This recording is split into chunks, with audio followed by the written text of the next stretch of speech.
Bien, he escuchado problemáticas concretas de 3 líneas de producción campesina. No es lo mismo cuando produce el campesinado que cuando produce los grandes hacendados del país. La política pública es diferente. Muy atenta, prácticamente tienen una entidad pública para ellos, Finagro, a que no se queden sin crédito, que el crédito sea barato, que haya una especie de protección estatal para quienes siembran azúcar, por ejemplo, o palma africana. Tanta es la protección que quienes siembran azúcar tienen coopado el mercado de las bombas de gasolina por una norma, por una ley. Casi todo colombiano o colombiana que use la gasolina tiene que pagarle a los azucareros. Pero eso no es lo mismo con la panela. Teniendo más o menos los mismos componentes, mejor la panela que el azúcar. Entonces la panela sí no tiene garantizado ningún mercado y fue a punto el año pasado, traspasado, de perecer, porque los mismos azucareros al derretir el azúcar pues hacen panela o parecido a la panela, solo que por sus grandes escalas productivas, sus factorías, la pueden hacer muy barata. Y la panela que es campesina, de pequeña escala, artesanal, pues termina valiendo más, aunque es más nutritiva. La población no distingue eso en el supermercado y hubiéramos podido tener la ruina de un sector que, según mis datos, tiene más o menos 150.000 personas vinculadas. Pachón me habla de que fue más antes, pero indudablemente ante la caña panelera tenemos uno de los productos campesinos de más tradición y de más extensión, y un gobierno que mire por el más humilde, que mire por la equidad, por la igualdad, pues no puede permitir que 4 o 5 grandes azucareros se queden con el mercado que 150.000 personas tienen alrededor de la panela. Así se construye la igualdad. Así se construye un país más justo. Las estadísticas nos muestran resultados favorables para el gobierno. Según el crecimiento de la economía el año pasado hasta el 31 de diciembre, la agricultura creció 8,1% real. Eso nunca había sucedido que yo me acuerde. Las agriculturas, al contrario, estaban como dejadas, como la puerta de la cocina a veces, que hacen angostica, lo ancho para uno, lo angosto para otros, es al revés, lo angosto para uno, lo ancho para otro, dice un vallenato de hace tiempos. Y así pareciera, la ley del embudo, sí señor, y así pareciera que sucediese con la agricultura en Colombia. Un desastre, porque ha sido golpeada literalmente, por poner una fecha, desde el año 1990 para acá. Sus instituciones que se construyeron desde los años 50, 40, se acabaron. El INCORA para la reforma agraria, el banco, la caja agraria que no se llamaba banco, el DRI, Desarrollo Rural Integrado, el IDEMA que compraba las cosechas.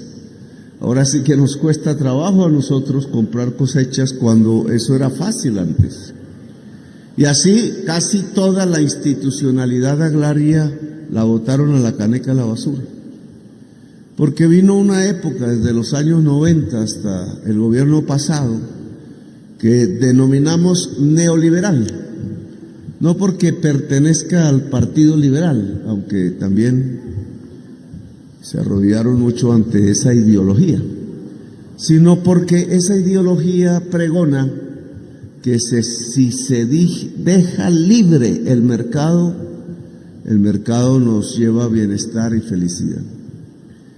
Y en un mercado es como en una piscina, se botan allí los actores y el pez grande se come al chico. En el mercado es el más poderoso el que domina, y los que son menos poderosos van saliendo poco a poco de la piscina, o sea, del mercado, arruinados, condenados al hambre quizás, a circunstancias difíciles. Desde 1990 hasta el gobierno pasado, esa ha sido la política pública. Defiéndanse como puedan. Encima han aparecido una serie de hechos que antes no existían. Por ejemplo, el TLC, que ya ustedes aquí han hablado, no voy a profundizarlo, pero el TLC no cuidó la producción campesina. El TLC cuidó que los productos norteamericanos, empezando por el maíz, fue el maíz el que se descubrió en Colombia, no en Estados Unidos, pues pudieron llegar sin impuestos, sin aranceles y prácticamente acabaron con todos los maiceros de Colombia, siendo el maíz un producto fundamental. Así ha sucedido con el huevo, con el pollo, dentro de unos años se caen esos aranceles, así sucede con la papa, así sucede con la cebolla y así va a suceder con la leche. Está sucediendo. Y entonces, ¿qué vamos a hacer? Romper el Tratado de Libre Comercio, aunque Trump es impredecible, de pronto se le da ganas de romperlo. Cuando amenazó qué día por lo de los aviones, dijo, voy a subir aranceles. Pues yo dije, pues háganlo, porque nosotros también subimos aranceles y se acabó el cuento. Dada la balanza de pagos, cosa que la prensa no comenta, la balanza comercial, que es cuánto exporta él hacia nosotros, cuánto exportamos nosotros hacia ellos, y viceversa importamos, ¿quién gana, quién pierde? El dato final es que Colombia pierde con el TLC con los Estados Unidos. Luego, si el TLC, a diferencia de México, que es México el que gana, Colombia pierde, y si se le ocurre a Trump acabar el TLC, yo lo aplaudo, porque entonces tendremos que sembrar maíz en Colombia, entonces tendremos que defender con mucha más fuerza, porque lo podremos la leche, los huevos, la carne de pollo y hasta el pez. Volveremos a unos tiempos donde la agricultura era casi el primer renglón económico de Colombia. Nos volvimos muy urbanos, pero al mismo tiempo que nos fuimos volviendo urbanos, nos volvimos o traquetos por allá o violentos. La agricultura siempre es un espacio de paz por una razón fundamental. La riqueza está en el trabajo, en la producción. No está en una lotería por ahí que se gana alguien, eso creemos, pero no. Por ahí uno entre cada 100,000 se gana una lotería. No es que nos llega la plata regalada, por ejemplo la de la cocaína en esas regiones violentas, llega con violencia y con muerte. Son los hijos de la familia que siembra hoja de coca los que mueren. Y qué cambio tan brutal, entregar los hijos a la muerte a cambio de unos dineros un poco mejores, que se hiciera otro cultivo. Y aquí obviamente esto tiene que tener un apoyo del gobierno. Si crecimos 8,1% el año pasado hasta el 31 de diciembre en diversos renglones agrícolas, casi todos, es porque lo hicimos bien. Hay que recoger la cantidad de políticas públicas que se usaron el año pasado y mantenerlas este año para no retroceder. Lo que más creció fue el café. Hay que lograr que al campesino productor de café le llegue más del precio internacional del café, porque se queda en el camino, se queda entre intermediarios. Los ricos resulta que viven en el poblado y en el norte de Bogotá, se llevan las fortunas del café, y el que está realmente cultivando el café por allá en el Huila, en el Cauca, recibe muy poco. Y entonces una de las tareas a profundizar es que el productor directo reciba más dinero del precio internacional, en este caso porque el café se exporta. Pero igual no fue bien con la caña panelera. Igual no fue bien con diversos productos agrarios que en promedio entonces nos dieron la tasa de crecimiento más grande de la agricultura en muchísimo tiempo. Yo, la verdad, no recuerdo que haya un año antes que haya tenido tan alta tasa de crecimiento. Ahora, el problema es que no nos podemos dormir en los galardones, porque este año tiene que ser mejor. Si la producción es la madre de la riqueza, pues Colombia cada vez será más rica si tiene más agricultura, más industria. Y yo creo que aquí tenemos un ejemplo. Desde el principio de mi gobierno, a las diferentes ministras de Agricultura le he pedido que actúe. Al Banco Agrario, que quiero, porque no vino aquí, quiero que entregue, ojalá en el día de hoy, la cifra de crédito asociativo. ¿Qué es esto del crédito asociativo? Es que el campesino, que siempre ha sido muy individual con su familia en Colombia, para poder resistir esas competencias internacionales y la corrupción, tiene que asociarse, sin perder su tierra, sin perder su propia experiencia, su vida personal. Pero hay cosas que no se pueden hacer solos.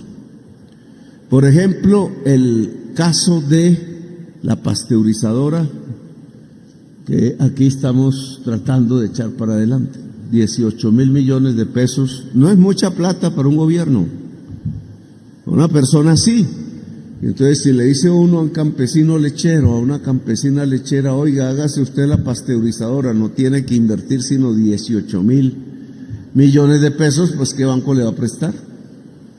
Si la parcela y las vacas juntas no dan ni para el 10%. Entonces hay que asociarse por regiones, entre vecinos, porque la pasteurizadora hay que ponerla en una región y tiene unos máximos de capacidad, unos mínimos.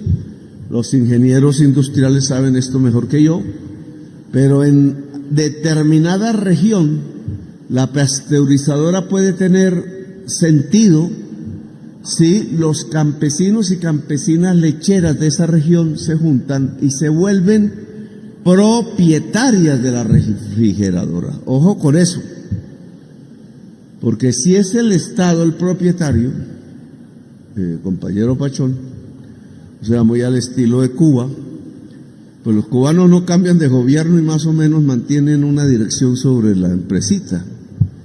Pero nosotros sí cambiamos de gobierno y a veces llegan unas vainas que acaban, como digo por ahí, hasta con el nido de la perra. Y entonces si van cambiando gerente al arbitrio de un alcalde o de un presidente o un ministro que va cambiando cada rato, pues en algún momento descuidan la empresa, se deja oxidar y se acabó la inversión y perdimos. Por eso ese tipo de empresas puede ser cuidada mejor que el Estado por las asociaciones conjuntas de campesinas y campesinos lecheros.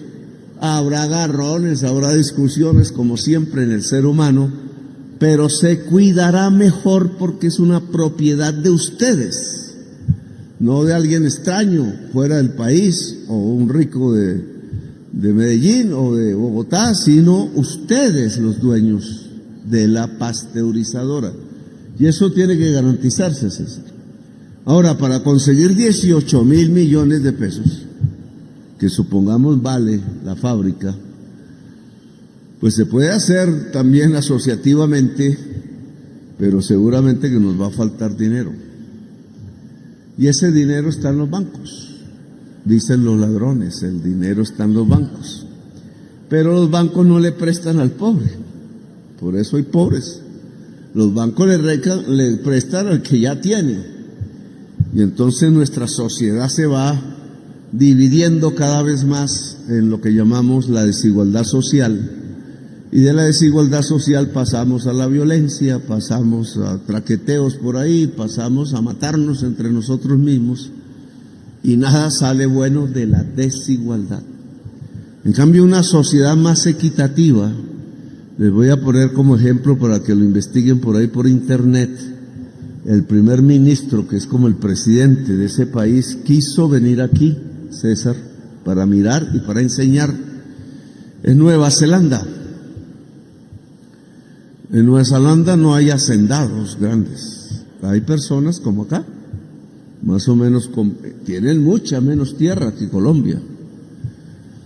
Y viven entre las vacas, tienen ahí su casita, son unas casotas. Y sus hijos estudian en la universidad, pero no se van de su casa, sino hasta cuando ya lo deciden por otras razones, y cuidan sus vacas y tienen la cooperativa para llevar la leche, que sale con maquinaria especializada en eso, y cuando llega a las pasteurizadoras exportan la leche, porque es tanta leche la que sale que ni siquiera la propia población de ese país alcanza para consumirla toda, y hoy son los principales exportadores del mundo, por encima de los gringos, de los europeos, de los suizos. No solo leche líquida, sino en todas sus formas industriales. ¿Y cómo es que los principales exportadores del mundo son granjeros pequeños que viven en sus casas cuidando sus propias vacas? La diferencia es la asociatividad, saber trabajar en equipo. Y por eso aquí otra persona de las que habló decía, háganos también otra pasteurizadora por allá. Pues sí, lo mismo. Pues en todos los campos donde haya alta productividad de leche hay que intentarlo. Y también hay que intentarlo con la papa. Me decía aquí el compañero que habló de segunda, que la carga de papa en Corabastos está a 80,000 y los costos a 200 y pico mil. ¿Quién sabe quién llevará la carga de papa hasta Corabastos? Porque esas son formas de asociatividad. Si hay una región papera, ser dueños de los camiones, pero también industrializar la papa. Para eso, pues obviamente se necesitan otra clase de factorías, pero se puede hacer, porque lo que hay que evitar es que nos golpee el tiempo, porque son productos transitorios y se dañan, y ahí aprovechan. Si no compran la leche, pues sabemos qué pasa, hay que volverla a queso o algo, o se pudrió. Si no compran la papa, pues sabemos qué pasa, hay que dejarla enterrada, etcétera. Y entonces estos productos que perecen tan rápido, hay que agroindustrializarlos para que el campesinado tenga mejores ingresos y permanentes, y no lo estafe ningún vividor aprovechándose del tiempo, de que hay lluvia, o de que hay sequía, o de que se acabó la cosecha, etcétera, o de que hay mucha cosecha. Entonces este trabajo de agroindustrialización necesita dinero, y ese dinero está en el banco, pero está en el banco público. Entonces, Angie, yo necesito, porque fracasamos el año pasado, porque estas instituciones ven al campesino como individuos, y entonces el Banco Agrario sabe dar un crédito a una familia para cambiarle la silla de montar que se rompió de la mula, y logra darle ahí una platica para comprar la otra silla. Pero un campesino no sale de pobre si se le cambia la silla de montar de la mula que se rompió por una nueva. Tiene que tener mucho más capital para producir. La asociación tiene que ver con eso, pero si el Banco Agrario está entregando microcrédito al campesinado, no está haciendo nada. Aquí se habla del crédito asociativo. Y si el Banco Agrario no fue capaz, nos tocó cambiar, no el Banco Agrario, sino el personal, porque hemos pedido esa tarea y no se está cumpliendo.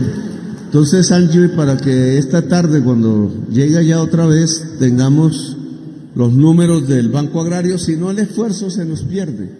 Yo ya veo que ha cogido fuerza nuestra idea de asociación productiva.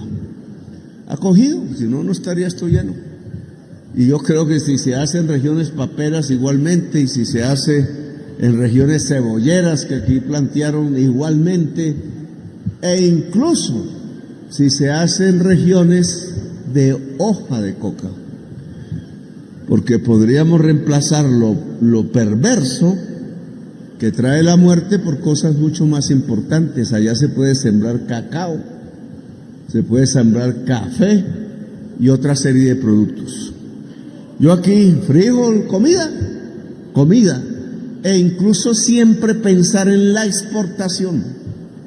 El colombiano piensa para el mercado aquí de Ubaté, no está mal, pero tenemos que pensar para el mercado de Europa, para el mercado de China. Una sola compra china se nos lleva todo el esfuerzo de trabajo con mucha ganancia, y podríamos progresar muchísimo más, porque tierra es lo que tenemos. Así que estaré pendiente de este esfuerzo. Ya hemos comenzado, menos mal César Pachón está al frente de una entidad que sirve para esto, y hay que concentrarla en esto y no en otras cosas. Les agradezco su presencia. Me toca curarme de un virus, pero ya volveremos por aquí. Gracias, muy amables.